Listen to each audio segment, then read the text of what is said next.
ये आकाशवाणी है। चर्चा का विषय है, कार्यक्रम में प्रस्तुत है ऑनलाइन सट्टेबाजी पर रोक और ई स्पोर्ट्स को बढ़ावा देने के लिए संसद में पेश विधेयक पर चर्चा। इसमें भाग ले रहे हैं इलेक्ट्रॉनिकी और सूचना प्रौद्योगिकी मंत्रालय के सचिव एस कृष्णन और राजनीतिक आर्थिक विश्लेषक शरद कोहली। कार्यक्रम का संचालन कर रहे हैं आनंद श्रीवास्तव। खेल खेल का नाम लेते ही हमारे आपके जहन में हमारे पसंदीदा खेल उभरने लगते हैं। आपको क्रिकेट पसंद हो सकता है, मुझे फुटबॉल, हॉकी, कुश्ती, वॉलीबॉल, बास्केटबॉल। ये लिस्ट काफी लंबी है और अब नए नए खेल भी इसमें जुड़ते जा रहे हैं, जैसे कि पिकल बॉल। जब हम छोटे थे तो एक कहावत थी, खेलोगे कूदोगे बनोगे खराब, पढ़ोगे लिखोगे बनोगे नवाब। समय बदला, देश में सरकार बदली और साथ ही साथ खेलों के प्रति नजरिया भी। फिर देश के प्रधानमंत्री ने कहा, खेलोगे तो खिलोगे, और भारत खेलों की दिशा में खिलता हुआ नजर आया। चाहे ओलंपिक्स हो, राष्ट्रमंडल खेल या फिर एशियाई खेल, हर तरफ भारत ने पिछले एक दशक में खेलों में जो प्रगति की है, आजादी के बाद से वो सबसे सुनहरी कामयाबी है। लेकिन खेलों की दुनिया में एक कोना ऐसा भी है जो बेहद अंधेरा है। उस कोने में जाने वाले 50 करोड़ से ज्यादा लोग हैं, और वो अंधेरा कमरा ऐसा है जहां एक बार आप गए तो फिर वापसी के दरवाजे लगभग बंद से हो जाते हैं। हमें लगता है कि गेंद हमारे बैट के बीचों बीच लगी है और ये बाउंड्री पार करेगी, चौका या छक्का तो निश्चित होगा। लेकिन वहां के नियम कुछ ऐसे हैं कि गेंद पर आप कैच आउट हो जाते हैं। फुटबॉल में आप बेहतर मूव बनाते हुए आगे जाते हैं और ऐसा लगता है गोल करके आप बढ़त हासिल कर लेंगे, लेकिन गोल तो होता है, लेकिन वो सेल्फ गोल होता है। जी हाँ, हम बात कर रहे हैं ऑनलाइन गेमिंग के उस अंधेरे सच की, जिसको सभी जानते हैं कि ये एक ऐसा अंधेरा कमरा है जहां से किसी का भला नहीं हो सकता। लेकिन 50 करोड़ लोग उस अंधेरे कमरे में जाने के लिए हर दिन दरवाजा खटखटाते हैं। सरकार को इसकी चिंता थी, क्योंकि ये इतना बड़ा बाजार है जहां इस देश के युवा बर्बादी के कगार पर पहुंच गए थे। इसी बात को ध्यान में रखते हुए सरकार ने ऑनलाइन गेमिंग संवर्धन एवं विनियमन विधेयक 2025 पेश किया है। ई स्पोर्ट्स और ऑनलाइन गेमिंग से जुड़े इस बिल को केंद्रीय सूचना एवं प्रसारण मंत्री अश्विनी वैष्णव ने आज लोकसभा में पेश किया। इस बिल के माध्यम से ई स्पोर्ट्स को लीगल रिकॉग्निशन मिलेगा। दूसरा सेगमेंट है ऑनलाइन सोशल गेम्स, जो कि साधारण तरीके पे बिना कोई मनी के खेला जाता है, जिसमें कोई शर्तें नहीं लगती, जिसमें कोई वेजर नहीं होता, जिसमें कोई स्टेक इस तरह से नहीं डाला जाता। वो एक साधारण तौर पे परिवार में बैठे हुए दोस्तों के साथ खेलने के गेम्स हैं, उनको भी सरकार प्रमोट करने का इस बिल में प्रोविजन रखे हुए हैं। एक तीसरा सेगमेंट है, यानी 3 में से 2 सेगमेंट्स को सरकार प्रमोट कर रही है, इसलिए इस बिल का नाम भी promotion and regulation of online gaming है। और जो तीसरा सेगमेंट है, वो जो समाज के लिए बहुत एक बड़ी चिंता का कारण बन के उभरा है, online money games. Online money games के कारण लोगों में एडिक्शन हो रहा है। जगह जगह से इस तरह की खबरें आती हैं कि परिवार की बचत सारी की सारी गेमिंग के अंदर चली गई। कई जगह एक्सट्रीम केसेस है सुसाइड के अभी, और एक तरीके से ये गेमिंग डिसऑर्डर बन गया, जिसको वर्ल्ड हेल्थ ऑर्गेनाइजेशन ने भी पब्लिक हेल्थ इश्यू मान के उसको एक ऑनलाइन गेमिंग डिसऑर्डर का नाम दिया है, जिसके कारण एक सीरियस समस्या समाज में सब जगह से फैल गई है, सब जगह से आ रहा है उसका फीडबैक। करीब करीब सांसद गण जितने भी मुझे मिलते हैं, जनप्रतिनिधि मिलते हैं, उन सब की एक डिमांड रहती है कि ऑनलाइन गेमिंग पर प्रतिबंध लगाया जाए, इस पे स्ट्रिक्ट कड़ी कार्रवाई की जाए। क्या है इस बिल का उद्देश्य? कैसे सरकार इस पूरे बाजार को रेगुलेट करना चाहती है? इसके लिए बात की आकाशवाणी संवाददाता कमल प्रजापति ने इलेक्ट्रॉनिकी एवं सूचना प्रौद्योगिकी मंत्रालय के सचिव एस कृष्णन से। नमस्कार श्रोताओं, आज हम कार्यक्रम में ऑनलाइन गेमिंग के सेक्टर से जुड़े हुए एक बड़े कदम पर चर्चा करने जा रहे हैं। Promotion and regulation of online gaming 2025 bill आज संसद में पेश हुआ, और इस बिल के जो एक महत्वपूर्ण मकसद है कि ई स्पोर्ट्स को बढ़ावा देना, दूसरी तरफ जो हार्मफुल मनी गेम्स हैं उन पर रोक लगाना भी इसका एक बहुत बड़ा मकसद है। तो हमारे साथ इस बारे में विस्तार से बात करने के लिए कार्यक्रम में जुड़ चुके हैं इलेक्ट्रॉनिकी, संचार और प्रौद्योगिकी मंत्रालय के सचिव एस कृष्णन जी। बहुत बहुत स्वागत है सर कार्यक्रम में आपका। नमस्कार। सबसे पहले हमारे श्रोताओं को आप इस बिल के बारे में समझाएं कि ये क्या है और क्यों इस बिल को पेश करने की हमें जरूरत महसूस हुई है। ये जो बिल है, ये promotion and regulation of online gaming act, online gaming bill 2025 कहलाता है। इस बिल का मेजर मकसद 2 में बांट सकते हैं। सबसे पहले ये जो बिल है इसके द्वारा हम ऑनलाइन गेमिंग सेक्टर के कुछ इंपॉर्टेंट ऐसे एरियाज हैं जिसको हम प्रोत्साहन देना चाहते हैं, जिसको जी बढ़ावा देना चाहते हैं। भारत में काफी सारे युवा क्रिएटर्स हैं जो कि अच्छा कंटेंट बनाते हैं और ऑनलाइन गेमिंग के सॉफ्टवेयर बनाने में और उसका कंटेंट बनाने में काफी तजुर्बा रखते हैं। उनको प्रोत्साहन देना बहुत जरूरी है। माननीय जी प्रधानमंत्री जी कुछ महीने पहले उन सबसे मुलाकात किया था और उनको प्रोत्साहित किया था कि आप ये ऐसे अच्छे वाले ऑनलाइन गेम्स बनाएं और हम्म। ज्यादा से ज्यादा सिर्फ देश में ही नहीं बल्कि इस पूरे विश्व में भी इसको आप भेजें और इसका निर्यात भी करें। और ऐसे वाले ऑनलाइन गेम्स तो काफी सारे किस्म के होते हैं, रिक्रिएशनल होते हैं, जिनमें कि लोगों की जो रिक्रिएशन हो जाती है, जी वो एजुकेशनल भी होते हैं। शिक्षा में काफी उनका उपयोग होता है और लोग इसके थ्रू काफी दुनिया के बारे में और वो जो सब्जेक्ट्स वगैरह जो पढ़ते हैं उन विषयों के बारे में भी काफी जानकारी हासिल कर सकते हैं। एक इंटरैक्टिव मेथोडोलॉजी होता है। और कुछ ये स्पेशली एबल्ड लोग जी जो होते हैं, जी दिव्यांगजन जो होते हैं, उनके लिए भी ये अच्छे टूल्स होते हैं बिल्कुल। सिखाने के लिए। तो ऑनलाइन गेम्स के काफी अच्छाइयां हैं और उनको प्रोत्साहन देना, बढ़ावा देना बहुत जरूरी है। लेकिन जब ये प्रोत्साहन और बढ़ावा दिया जाता है, हम्म। साथ ही साथ ये ऑनलाइन गेमिंग का नाम इस वजह से खराब होता है क्योंकि इसमें एक सामुदायिक तौर पर एक बुराई भी है। हम जानते हैं, अक्सर हम अखबारों में और समाचार पत्रों में ये देखते हैं कि कहीं पे किसी का सुइसाइड हो गया या किसी का बहुत ज्यादा नुकसान हो गया ऑनलाइन गेम्स खेलते खेलते। ऐसे खबर काफी छपते जी हैं और इस समाचार की वजह से भी काफी लोगों के मन में ये मनोवैज्ञानिक दबाव की तरह हो जाता है। बहुत लोग ऐसे वाले ऑनलाइन मनी गेम्स भी खेलते हैं। तो अगर हम इस सेक्टर को अच्छी तरह बढ़ाना चाहते हैं, प्रोत्साहन जो इस सेक्टर में जो अच्छाई है उसको प्रोत्साहन देना चाहते हैं, तो इन दोनों इस सेक्टर में एक क्लियर जो डेफिनेशन लाना जी पड़ेगा, एक क्लियर डिस्टिंक्शन लाना पड़ेगा। जो अच्छे गेम्स हैं जिनको हम प्रोत्साहन देना चाहते हैं और जो बाकी खराब और जिनमें बुराई है उनको हम कैसे हम अप्रोच करेंगे, इन दोनों को जी हमको अलग अलग से देखना पड़ेगा। जी और इन्हें अलग अलग देखने के लिए ही ये एक्ट में ऐसा एक प्रावधान किया गया है कि अलग अलग इनको डिफाइन किया गया है। हम्म। ई स्पोर्ट्स जिसे कहलाते हैं और ऑनलाइन सोशल गेम्स जिसमें कि ये एजुकेशनल गेम्स और रिक्रिएशनल गेम्स शामिल हैं, इनको प्रोत्साहन दिया जाएगा। इसी तरह जो ऑनलाइन मनी गेम्स हैं इन हम्म। पे रोक लगाया गया है। जी और इसकी जरूरत इस वजह से पड़ी क्योंकि बहुत सारे लोग, करीब करीब ये अनुमान लगाया गया है कि देश में करीब करीब 45 करोड़ लोग ये ऑनलाइन मनी गेम्स खेलते हैं और इनमें से बहुतों को काफी नुकसान हुआ है और मनोवैज्ञानिक दबाव भी उन पर पड़ा है। जी। और जैसा कि इस बिल में शामिल जो बातें हैं उसमें ये है कि जो वल्नरेबल युवा हैं या जो एक ऑनलाइन गेम सेंट्रिक यूथ है वो हार्मफुल मनी गेम्स के जो चंगुल में पड़ता था उसको दूर करने में उससे मदद मिलेगी क्योंकि इन पर रोक होगी। तो क्या चैलेंजेस आ रहे थे हार्मफुल मनी गेम्स से और कैसे आपको लगता है इस बिल के बाद उन पर नियंत्रण आने से कुछ मदद मिलेगी और वो रेगुलेशन जब लागू होंगे तो युवाओं के लिए ये कुछ फायदे की बात होगी? जी जरूर। इसमें जैसे मैंने बताया कि फायदा इस वजह से हो सकता है क्योंकि हम भारत को विश्व के स्तर पर एक ऑनलाइन गेमिंग मतलब game development end game creation में एक जी मुख्य स्थान हम भारत को देना चाहते हैं। और ऐसे डेवलपमेंट के लिए भारत एक विश्व का कैपिटल बने, यही माननीय प्रधानमंत्री का जो दृष्टि में यही एक बहुत अहम मकसद है। उसी तरह अगर आप देखें तो जहां पे ये हार्मफुल इफेक्ट्स हैं गेम के, इसमें से बहुत सारे परिवार को काफी नुकसान पहुंचती है और उसे रोकना भी बहुत ही इम्पोर्टेंट है। और खासकर यूथ जो हैं और जो गरीब लोग हैं वो ऐसे गेम्स में काफी वो फंस जाते हैं और इनको एडिक्शन सा हो जाता है, नशा सा हो जाता है और फिर से खेलने लगते हैं और उससे निकल कर आना वो जी बहुत मुश्किल पाते हैं। इस वजह से इस पे हमें नियंत्रण पाने के लिए ये जरूरी कदम माना गया है।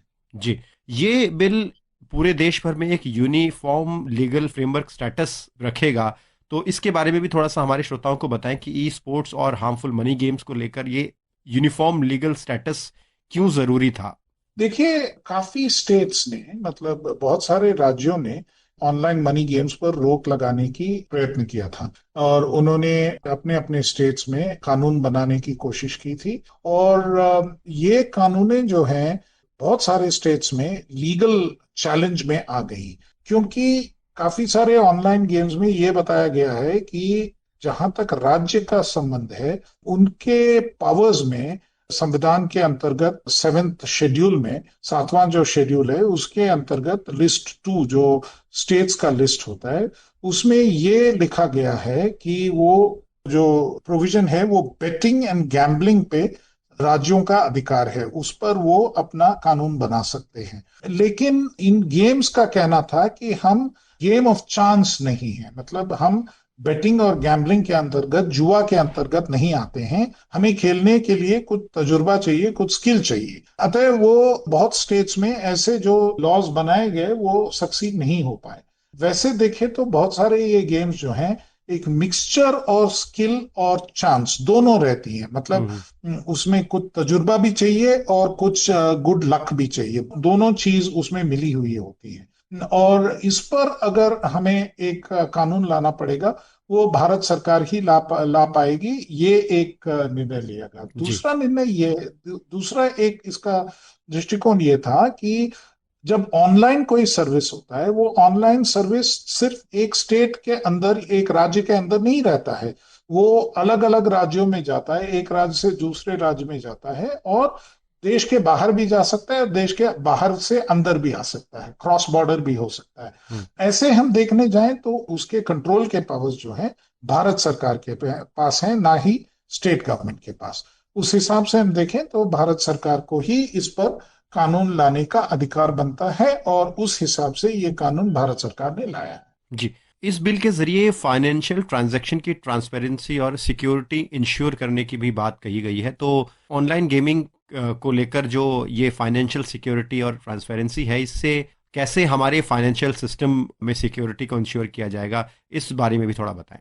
इसमें प्रॉब्लम ये, ऑनलाइन गेम्स के अंतर्गत कुछ गेम्स के थ्रू मनी लॉन्ड्रिंग भी चलता है, जी। मतलब एक देश से दूसरे देश को इलीगली पैसा भेजा जाना। हम्म। ये हमने काफी पाया है। इन्वेस्टिगेटिव एजेंसीज और वित्त मंत्रालय के नीचे जो फाइनेंशियल इंटेलिजेंस यूनिट है, उन सब ने भी हमको रिपोर्ट्स दिए हैं कि इन ऑनलाइन गेम्स के माध्यम से मनी लॉन्ड्रिंग भी चल रहा है और इलीगल ट्रांजैक्शंस भी चल रहे हैं। इन सब को रोकना होगा या इन सब पर नियंत्रण पाना होगा, इसके लिए भी ये इन ऑनलाइन गेम्स पर रोक लगाना जरूरी पाया गया। तो आपने जैसा कि बताया, ई स्पोर्ट्स के जरिए कोशिश है रिक्रिएशनल स्पोर्ट्स और जो नए ई स्पोर्ट्स का इकोसिस्टम हमारे यहाँ बने, इस बिल के जरिए इस पर भी फोकस किया जाएगा। तो आपको लगता है कि आने वाले समय में युवा इस बिल के जरिए भारत में स्पोर्ट्स को एक नए डायरेक्शन में देखेगा, और खासतौर पर जो नया एक इनोवेशन है, स्टार्टअप्स हैं, वो आगे आने में मदद करेंगे इस बिल के जरिए? जी, हमारी पूरी उम्मीद है कि ऐसा हम देखेंगे। और ऑलरेडी भारत सरकार ऑनलाइन गेमिंग, खासकर रिक्रिएशनल और सोशल गेम्स, और इसके अलावा ई स्पोर्ट्स को बढ़ावा देने के लिए, और एवीजीसी सेक्टर जो कहलाता है, audio visual gaming and comics का जो सेक्टर कहलाता है, उसके लिए बढ़ावा देने के लिए काफी प्रयत्न ले रहा है। मुंबई के पास एक national institute of creative technology करके एक नया संस्थान बनाया जा रहा है जी। जो इसको प्रोत्साहन देगा। इसी तरह एसटीपीआई, जो हमारे मंत्रालय के नीचे एक संस्था है, वो हैदराबाद में और शिलोंग नॉर्थ ईस्ट में दोनों जगह एवीजीसी सेक्टर के लिए और गेमिंग के लिए एक सेंटर ऑफ एक्सीलेंस चलाता है, जहां पे काफी सारे स्टार्टअप्स और इनोवेशन के लिए प्रोत्साहन मिलता है। जी सर, एक सवाल ये मैं पूछना चाह रहा था कि जैसे जो मॉनेटरी बेनिफिट देने की कोशिश करते हैं बहुत सारे जो ऑनलाइन गेमिंग प्लेटफॉर्म्स हैं, मिसलीडिंग एडवर्टीजमेंट्स भी देखने को मिलते हैं, तो उस पर भी कुछ रोक या प्रतिबंध की बात है इस बिल में? जी, मिसलीडिंग एडवर्टाइजमेंट्स का पूरी तरह से रोक लगाया गया है। जो ऐसे मिसलीडिंग एडवर्टाइजमेंट्स बनाते हैं, जो उनमें भाग लेते हैं, जी। जो उनको कैरी करते हैं, उन सब पे इसके लिए एक्शन लिया जा सकता है। इस पे रोक लगाया गया है। एक्शन या सजा का कोई सजा भी, प्रावधान? जी। सजा है 2 साल तक इम्प्रिजनमेंट और 50 लाख तक फाइन लगाने की सजा भी दी गई है, उसका प्रावधान किया गया है। तो हम उम्मीद करते हैं कि ई स्पोर्ट्स को बढ़ावा देने को लेकर और साथ में जो खासतौर पर हार्मफुल मनी गेम्स हैं उसको रोक लगाने में ये बिल जब एक्ट के रूप में हमारे सामने आएगा तो एक बहुत बड़ा बदलाव हमारे देश में ऑनलाइन गेमिंग सेक्टर में ये बिल साबित होगा। बहुत धन्यवाद सर, कार्यक्रम में आप जुड़े और इस विधेयक पर आपने विस्तार से प्रकाश डाला और हमारे श्रोताओं को इस पूरे बिल से अवगत करवाया। धन्यवाद। अभी हमने इलेक्ट्रॉनिकी एवं सूचना प्रौद्योगिकी मंत्रालय के सचिव साहब को सुना और अब क्या इसका बाजार पर प्रभाव पड़ रहा है, इसके लिए बात करते हैं आर्थिक विशेषज्ञ शरद कोहली जी से। शरद जी, कार्यक्रम में स्वागत है आपका। नमस्कार आनंद, आकाशवाणी के सभी श्रोताओं को मेरा अभिनंदन। तो जैसा कि आज हम चर्चा कर रहे हैं ऑनलाइन गेमिंग संवर्धन एवं विनियमन विधेयक 2025 पर, कोहली साहब आपसे ये समझना चाहेंगे कि कितना बड़ा इसका बाजार है, क्योंकि जब भी हम किसी विषय की बात करते हैं और उस पे अगर सरकार का इंटरफेरेंस आता है तो ये बात समझ में आती है कि कहीं ना कहीं बहुत व्यापक रूप से समाज को ये प्रभावित कर रहा है। दो पहलू हैं, ई स्पोर्ट्स को सरकार ने बढ़ावा देने की तरफ इस विधेयक में कदम उठाए हैं और दूसरी तरफ जिसे हम बोलचाल की भाषा में कहते हैं सट्टेबाजी या ऑनलाइन गेमिंग, उस पर कहीं ना कहीं कड़े प्रतिबंध का प्रावधान है। दोनों का थोड़ा मार्केट कैप हमारे श्रोताओं को अगर आप बता पाएं तो। ऑनलाइन गेमिंग का जो पूरा बाजार है, ऐसा माना जाता है कि करीब 2 लाख करोड़ का है पूरा जो सेक्टर है। और जो इसकी दलील दे रहे थे जो लोग ऑनलाइन गेमिंग कंपनीज है कि हमारा 31,000 करोड़ का एनुअल रेवेन्यू है, सरकार को भी 20,000 करोड़ के आसपास हम टैक्सेस देते हैं, 20% CAGR जिसको हम कंपाउंडेड एनुअल ग्रोथ रेट कहते हैं, उस रफ्तार से ये बढ़ रही थी और 2028 तक इसने डबल भी हो जाना था, ये भी दलील दी जा रही थी। और सबसे बड़ी दलील तो ये दी जा रही थी कि 50 करोड़ लोग 2024 में इस पूरे सेक्टर से जुड़ गए। और मुझे लगता है कि 2022 की मैं बात करूं, जब ज्यादा इसमें जोर पकड़ा था, तब ये 25,000 करोड़ का था और इतनी तेज रफ्तार से ये बढ़ा है कि जो ऑनलाइन गेमिंग कंपनीज है उनका ये भी कहना है कि 2 लाख आदमी जो है वो इसमें नौकरी करते हैं इस समय पूरी गेमिंग इंडस्ट्री में, जो इसके बैक एंड हैं, जो इसको IT सिस्टम चलाते हैं, जो सारा डिजिटल इसकी पूरा का पूरा इकोसिस्टम है उसको चलाते हैं। पर कई दफा ऐसा होता है कि जो सामाजिक हमारी कंपल्शंस हैं वो हमारी जो रेवेन्यू कंपल्शंस है या जो नंबर्स हैं उसको एक्सीड कर जाती हैं, क्योंकि समाज इससे बिगड़ रहा था। मेरे पास ऐसे आनंद अनेकों उदाहरण हैं जिसमें छोटे छोटे बच्चे और मैं कहूंगा कि युवा जो कि इससे प्रभावित थे। एक किस्सा मुझे पता लगा कि 35,000 रुपए का लॉस हुआ, उसने सुसाइड किया, मध्य प्रदेश का केस था। एक श्वेता थी मुंबई में, उन्होंने 9 लाख अपना कर्जे में आ गई, उसमें वो भी सुसाइड का केस था। मेरे पास ऐसे दर्जनों एग्जाम्पल्स हैं। 65% हमारी आबादी इस देश की 35 साल से कम उम्र की है। अगर आप ऑनलाइन गेमिंग के जो यूज करने वाले हैं, जो इसकी मार्केट है या जो ग्राहक कहते हैं हम उसको, ज्यादातर वो 35 साल से नीचे के हैं। और अगर आप एक ऑनलाइन गेमिंग सिस्टम चला रहे हैं जिसमें आप रिटर्न के भाई आपका पैसा डबल हो जाएगा, आप 1,000 लगाइए 2,000 ले जाइए, तो ये तो एक प्रकार से जुआ हो गया, ये सट्टेबाजी हो गई। और इस सट्टेबाजी को कभी भी खुले तौर पर परमिशन इस देश में नहीं दी जा सकती। एक सोशल अनरेस्ट पैदा करेगा, ये युवाओं को भटका देगा, युवाओं को सुसाइड करने के लिए मजबूर करेगा, युवाओं को डिप्रेशन में ले जाएगा। पर सरकार ने जो बिल पे जोर दिया है उसमें ये लिखा है कि अगर रिटर्न बेस्ड आप खर्च कर रहे हैं, यानी कि आप पैसा लगा रहे हैं कुछ पैसा कमाने के लिए सट्टेबाजी में, उसकी हम कतई परमिशन नहीं दे सकते। 1 करोड़ रुपए तक का जुर्माना, कोई इसको अगर अब भी करता है कंपनी को 3 साल की कैद का प्रावधान है। आप दोबारा करते पकड़े गए तो 5 साल की कैद हो सकती है। तो कहने का मतलब यह है कि हम समाज को बिगाड़ने की तरफ कभी भी सरकार ऐसा कदम नहीं उठा सकती जिससे समाज बिगड़ जाए। मुझे लगता है कि सरकार को कोई भी हिचकिचाहट नहीं है इन सारे नंबर्स का कुर्बानी देने में, कि अगर ये इंडस्ट्री खत्म हो जाती है, जैसे दलील दी जा रही है गेमिंग के जो प्लेयर्स हैं कि ये खत्म हो जाएगी, तो खत्म हो जाती है तो हो जाए, क्योंकि हम युवाओं को भटकने की कॉस्ट पे इन नंबर्स को हम सरवाइव नहीं करने दे सकते। ये आनंद इसमें समझने वाली बात है। आपने ऑनलाइन गेमिंग और इसके पहलुओं का मार्केट कैप बताया। बहुत संक्षेप में आपसे ई स्पोर्ट्स का भी बाजार समझने की कोशिश करेंगे, क्योंकि सरकार उस दिशा में प्रोत्साहन देने की बात कर रही है इस बिल में। ई स्पोर्ट्स का कितना बड़ा मार्केट है इंडिया में? देखिए, ई स्पोर्ट्स भारत में बहुत ही अच्छे तरीके से उभर रहा है और सरकार उसको बढ़ावा भी दे रही है। अगर आप साइज की बात करें कि हमारा ई स्पोर्ट्स में कितना हमारा मार्केट साइज है, तो करीब 67-68 बिलियन डॉलर का 2024 में मिलियन डॉलर्स का हमारा साइज था। $1 मिलियन करीब का 8 करोड़ 70 लाख रुपए का अगर डॉलर की प्राइस ले तो हमारा 68 मिलियन डॉलर का ई स्पोर्ट्स का साइज है। और उसको हमें बढ़ाने में बिल्कुल भी हिचकिचाहट नहीं है। अगर वो कल को 100 मिलियन 200 मिलियन भी हो जाता है, मुझे लगता है वो स्किल बेस्ड है, उसमें कहीं सट्टेबाजी नहीं है, आप उसमें कोई रिटर्न एक्सपेक्ट नहीं कर रहे हैं। स्पोर्ट्स के तो टूर्नामेंट्स होने लगे, अब अंतरराष्ट्रीय स्तर पर देखें कि स्पोर्ट्स के टूर्नामेंट देखने को मिल रहे हैं। तो वहां पर अगर आप एक फील्ड बेस्ड गेम खेलते हैं या आप ई स्पोर्ट खेलते हैं, उसके लिए हमेशा सरकार का साथ मिलेगा। पहले ऑनलाइन गेमिंग पर सरकार ने 28% जीएसटी लगाया और विनिंग अमाउंट पर 30% टैक्स, जो कि जीएसटी और टैक्स आपके फेवरेट सब्जेक्ट्स रहे हैं। क्या इससे बात नहीं बनी? दो अलग अलग मुद्दे थे। एक था कि क्या हम इस एक्टिविटी को कंटिन्यू करना चाहते हैं, क्या हम इसको जारी रखना चाहते हैं कि नहीं। एक तो ये मुद्दा था। एक जीएसटी और टैक्स का मुद्दा था कि जब तक ये चल रही थी, अब ये कानून तो आ जा रहा है, जब तक कोई भी एक्टिविटी उसमें ऑनलाइन स्तर पर या वैसे चल रही है तो लाजमी बात है कि वो टैक्स के दायरे में आएगी। आप अगर उससे कमाई कर रहे हैं तो 28% टैक्स लगा। अब तो बल्कि अगर ये बिल ना पास होता और ये अवैध ना घोषित होती तो मैं एक हाइपोथेटिकल सिचुएशन ले रहा हूं, मैं एक काल्पनिक परिस्थिति ले रहा हूं जिसमें कि ये शायद 40% कैटेगरी में चली जाती है। आप प्रधानमंत्री जी ने जो लाल किले के प्राचीर से भाषण दिया, जो उन्होंने नेक्स्ट जनरेशन जीएसटी रिफॉर्म्स की बात करी, तो उसमें जो 28% में जो आइटम आते हैं, ऐसा माना जा रहा है कि 28% स्लैब को शायद खत्म कर दिया जाए और उसके आइटम 40 में डाल दिया जाए। और 40 में वो चीजें आएंगी जिसको हम सिन गुड्स कहते हैं। अब यहाँ पर सिन गुड्स का मतलब, सिन का मतलब पाप होता है, पर सरकार जिस एक्टिविटी को डिस्करेज करना चाहती है, तो गेमिंग कंपनीज को यह भी समझना चाहिए कि अगर वो चलते भी रहते तो इसको 40% कैटेगरी में चले जाना था। अगर 40% में जाती तो वो तो वैसे भी वायबल नहीं रहती। जहां तक इनकम टैक्स की बात है, 30% देखिए हाईएस्ट रेट होता है किसी भी चीज को। जब आप सीधा टैक्स करना चाहते हैं बिना खर्चे अलाउ किए, तो सीधा सीधा उस पर, तो जब तक के लिए ये संसद के अंदर कानून के रूप में नहीं आया था, तब तक के लिए इस पे ये टैक्स की प्रतिक्रिया जारी करी गई थी। कार्यक्रम में आगे बढ़ने से पहले ये जान लेते हैं कि इस बिल में क्या क्या प्रावधान किए गए हैं और इससे कैसे समाज में बदलाव आएगा। बता रहे हैं आकाशवाणी संवाददाता दीपेंद्र। इसके तहत एक ऑनलाइन गेमिंग अथॉरिटी की नियुक्ति का प्रावधान है। इसका उद्देश्य इन खेलों से पड़ने वाले प्रभावों से लोगों को सुरक्षा प्रदान करना है। ऑनलाइन गेमिंग विधेयक के तहत निगरानी के लिए एक स्वतंत्र नियामक प्राधिकरण बनाया जाएगा और बिना रजिस्ट्रेशन वाले अवैध गेमिंग प्लेटफॉर्म पर सख्त कार्रवाई की जाएगी।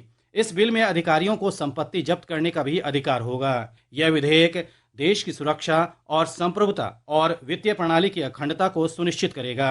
इस विधेयक के तहत पैसा लेकर ऑनलाइन खेलों की पेशकश करने वालों और इसका संचालन करने वालों पर पूर्ण प्रतिबंध लगाने का प्रावधान है। ऑनलाइन गेम से जुड़े कानून के उल्लंघन पर 3 साल तक की कैद और 1 करोड़ रुपए तक का जुर्माना या दोनों हो सकता है।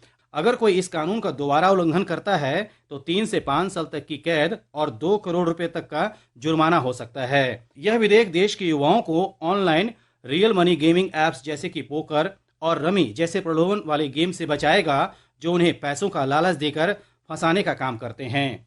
वहीं दूसरी तरफ ई स्पोर्ट्स को बढ़ावा देने के लिए युवा मामले और खेल मंत्रालय एक समर्पित ढांचा स्थापित करेगा। साथ ही सामाजिक ऑनलाइन गेम्स को प्रोत्साहन देने के लिए इलेक्ट्रॉनिक एवं सूचना प्रौद्योगिकी मंत्रालय और सूचना प्रसारण मंत्रालय शैक्षणिक, सांस्कृतिक और कौशल विकास से संबंधित गेम्स को अपना समर्थन प्रदान करेगा। कार्यक्रम की शुरुआत में हमने आपसे बात की थी उस अंधेरे कमरे की जहां पर 50 करोड़ से ज्यादा लोग जाते हैं लेकिन बाहर नहीं आ पाते। आइए आपको एक ऐसी ही रिपोर्ट सुनवाते हैं। ऑनलाइन गेमिंग के बढ़ते खतरे ने कई परिवारों को बर्बाद कर दिया है। हाल ही में एक दिल दहला देने वाली घटना में एक ट्रैवल एजेंट ने अपनी पत्नी और 11 साल की बेटी के साथ नहर में कूदकर आत्महत्या कर ली। उन्होंने ऑनलाइन रमी में 15 लाख रुपए से अधिक खो दिए थे और कर्ज में डूब गए थे। यह सिर्फ एक घटना नहीं, कर्नाटक में 2023 से अब तक ऑनलाइन जुआ से जुड़ी 32 आत्महत्याएं हो चुकी हैं। जनवरी 2025 में बेंगलुरु में 2 लोगों, एक प्रयोगशाला तकनीशियन और एक ऑटो चालक ने रमी ऐप्स पर 10 लाख रुपए से अधिक खोने के बाद आत्महत्या कर ली। इस साल 15 जुलाई को उत्तर कश्मीर के बांदीपुरा जिले में एक व्यक्ति ने ऑनलाइन गेमिंग प्लेटफॉर्म पर 1.5 करोड़ रुपए से अधिक खो दिए, जिसका उसके परिवार को सामना करना पड़ा। वो बेघर हो गए और 44 लाख रुपए के कर्ज तले दब गए। पीड़ित ने एक भावनात्मक वीडियो अपील में लोगों को ऑनलाइन जुए के खतरों से आगाह किया है और बताया है कि कैसे ऑनलाइन गेम्स उसकी जिंदगी बर्बाद कर दी। ऑनलाइन गेमिंग से स्कूल के विद्यार्थियों पर भी बहुत बुरा असर पड़ रहा है। थोड़ा उनका मनोविज्ञान समझने की कोशिश करते हैं और इसलिए आज के इस कार्यक्रम में हमने जोड़ा है अपने साथ शिक्षाविद ज्योति गुप्ता को। ज्योति मैम, आपका बहुत बहुत स्वागत है। धन्यवाद। जब आप बच्चों से मुखातिब होती हैं, जब आप उनसे रूबरू होती हैं, तो कहीं ना कहीं उनका भी एक वर्ग ऐसा है जो वो ऑनलाइन गेमिंग की तरफ या तो रुचि रखते हैं या फिर कहीं ना कहीं वो ऑनलाइन गेमिंग के एक प्लेयर हैं। कितना नकारात्मक असर आप उनकी पढ़ाई में देखती हैं और व्यक्तित्व के विकास में नजर आता है आपको? हमें इसका बहुत ज़्यादा नकारात्मक असर दिखाई देता है। और हम जब भी पेरेंट्स के साथ और बच्चों के साथ बात करते हैं, उनको ये बताते हैं कि ऑनलाइन और कोलैबोरेटिव गेमिंग जो है वो उनके लिए अच्छी नहीं है। एक तो वो उनका स्क्रीन टाइम बढ़ाती है, बच्चों को ये पता ही नहीं चलता कि वो गेम में कितने एंगेज हो जाते हैं और कितना आगे बढ़ जाते हैं, और वो स्ट्रेंजर्स के साथ, जिन लोगों को बिल्कुल जानते नहीं है, उनके साथ भी कोलैबोरेट करके वो खेलने लगते हैं। हमने बहुत सारे किस्से ऐसे देखे हैं जहां पर बच्चे अननोन लोगों के बहकावे में आके कुछ ना कुछ उनको दे भी देते हैं, या उनसे मिलने भी चले जाते हैं, या अपना घर छोड़ के भी चले जाते हैं। क्योंकि बाद में सब कुछ सही हो जाता है तो शायद मीडिया के संज्ञान में ये बातें नहीं आती, पर ये बहुत सीरियस इशू है कि बच्चे कैसे ऑनलाइन गेम खेलते हैं, अपने पेरेंट्स के पैसे खर्च करने लगते हैं, चुपचाप वो अपने पेरेंट्स के कार्ड के डिटेल्स डाल देते हैं उसके अंदर। और बच्चों को ये भी नहीं समझ में आता कि गेम्स में इतना एआई होता है कि वो उनके पूरे फोन्स को भी क्लोन कर लेते हैं।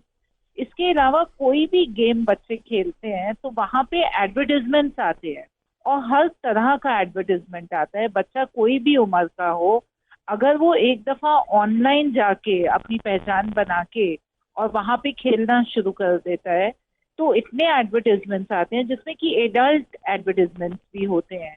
तो बहुत सारे ऐसे प्रॉब्लम्स हैं जो कि ऑनलाइन गेम्स के तहत बच्चों को बहुत ही परेशानी में भी डाल देते हैं और उनकी एनर्जी वेस्ट भी करते हैं।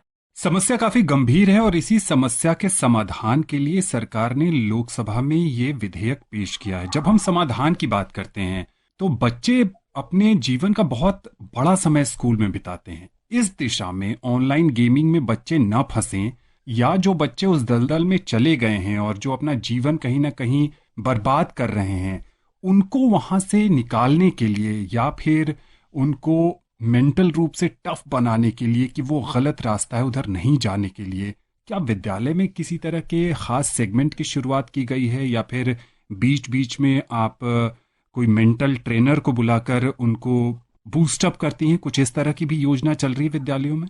हमारा मेंटल हेल्थ का पूरा कैलेंडर बना हुआ है, और न सिर्फ काउंसलर्स, टीचर्स और मैं बच्चों से और पेरेंट्स से बात करते हैं, बल्कि हम साइबर क्राइम से भी लोगों को बुलाते हैं। मनोवैज्ञानिक जो डॉक्टर्स होते हैं उनको भी बाहर से बुलाते हैं, और समय समय पे बच्चों को इससे अवगत भी कराया जाता है, और बारी बारी उनको कहा जाता है कि अगर आपको खेलना है तो आप बाहर जाके खेलिए, आप फुटबॉल खेलिए, आप क्रिकेट खेलिए, आप और कुछ नहीं तो दौड़ लगाइए। स्कूल में भी 1 घंटा हम सुबह खेलने के लिए बच्चों को देते हैं। वो कहीं ना कहीं अब जैसे लॉ आ जाएगा तो पेरेंट्स भी कह सकते हैं ये तुम्हें अलाउड ही नहीं है, तो वो शायद उसकी मदद करेगा। स्कूल से भी हम समझाते हैं, वो भी मदद करता है पेरेंट्स की। और ये चीज देखने में बहुत आती है कि आजकल बच्चे अपने पेरेंट्स का कहना नहीं मानते, वो उनकी बात ही नहीं मानते जी। कहीं ना कहीं इस बिल के आ जाने से अभिभावकों के पास भी उन्हें समझाने के लिए एक उपयुक्त हथियार की तरह होगा, और जैसा आप बता रही हैं कि स्कूल में भी उन्हें इस बारे में अवगत कराया जाएगा। कार्यक्रम में अब समय नहीं है कि इस पर और विस्तार से चर्चा की जा सके। शरद कोहली आपका और ज्योति गुप्ता आपका आकाशवाणी के इस कार्यक्रम से जुड़ने के लिए बहुत बहुत आभार। Thank you. धन्यवाद। Thank you. उम्मीद करते हैं कि सरकार जिस मंशा से इस बिल को लेकर आ रही है वो अपने इरादे में कामयाब होगी, और ऑनलाइन गेमिंग के जरिए जो करोड़ों जिंदगियां बर्बाद हो रही हैं उन जिंदगियों को बर्बाद होने से रोका जा सकेगा, और एक बार फिर से समाज में सकारात्मक संदेश भेजा जाएगा। अभी आप सुन रहे थे ऑनलाइन सट्टेबाजी पर रोक और ई स्पोर्ट्स को बढ़ावा देने के लिए संसद में पेश विधेयक पर चर्चा।